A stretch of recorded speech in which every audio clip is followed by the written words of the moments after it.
दो संख्याओं का अंतर 10 है। यदि इनका लासा 120 और मासा 10 हो तो संख्याओं का योगफल ज्ञात कीजिए। तो देखिए इस तरह के क्वेश्चन जो है एग्जाम में बार बार पूछा जाता है। तो आज की वीडियो में हम जानेंगे ऐसे क्वेश्चन को किस तरह से सॉल्व करेंगे। ऐसे क्वेश्चन को सॉल्व करने का बहुत ही आसान तरीका है। तो देखिए कह रहा है दो संख्याओं का अंतर। अब हमें पता नहीं है कि संख्या क्या है, अब हमें संख्या मानना होगा। अब हम संख्या जो मानेंगे वो हम क्या संख्या मानेंगे, सबसे बड़ा क्वेश्चन हमारा यही बनता है। तो ऐसे क्वेश्चनों में हम संख्या मानते हैं, जो हमारा मासा दिया रहता है उसी को हम संख्या मान लेते हैं। तो देखिए यहाँ पर हमने संख्या क्या मान लिया, 10x और 10y। अब देखिए हम क्वेश्चन पे जाते हैं। क्वेश्चन क्या कह रहा है कि दो संख्याओं का अंतर 10 है, तो हमने संख्या मान लिया 10x और 10y।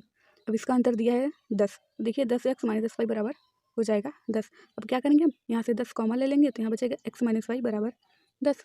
अब इस 10 से ये 10 कैंसिल हो जाएगा तो यहाँ बचेगा x - y बराबर 1।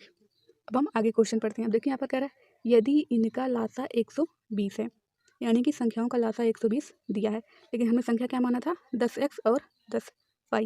अब इसका हम लासा निकालेंगे तो कितना जाएगा 10xy, लेकिन क्वेश्चन में हमें लासा कितने दिया है 120, तो यहाँ पर हो जाएगा 10xy बराबर 120। अब देखिए 10 से हम 120 को काटेंगे तो 12 बार कटेगा, यानी कि 0 से 0 कैंसिल हो जाएगा, तो xy बराबर कितना हो जाएगा 12। अब हमसे क्वेश्चन में पूछ रहा है कि संख्याओं का योगफल ज्ञात कीजिए। तब सबसे पहले हमारा चैलेंज ये है कि हम x और y की वैल्यू क्या माने। तो देखिए ऐसे क्वेश्चन में हम क्या करते हैं, x और y की वैल्यू हमें ऐसी वैल्यू माननी है जिसको माइनस करने पर हमें 1 मिल जाए और गुणा करने पर 12 मिल जाए। अब देखिए अगर यहाँ पर हमने 4 x बराबर 4 और y बराबर 3 मान लिया तो क्या होगा, 4 में से 3 घटाएंगे तो हमें 1 मिल जाएगा और 4 का गुणा 3 में करेंगे तो हमें 12 मिल जाएगा। तो हम x की वैल्यू 4 और y की वैल्यू 3 मान लेंगे तो इससे हमारा क्वेश्चन सॉल्व हो जाएगा।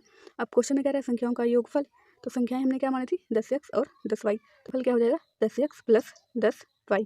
अब देखिए यहाँ से हम 10 कॉमन कर लेंगे तो यहाँ बचेगा x प्लस y, तो यहाँ पर हो जाएगा 10, x की वैल्यू 4, y की वैल्यू 3 है। अब x प्लस y की वैल्यू हम ऐड करेंगे तो कितना हो जाएगा 10 गुणे में 4 3 7।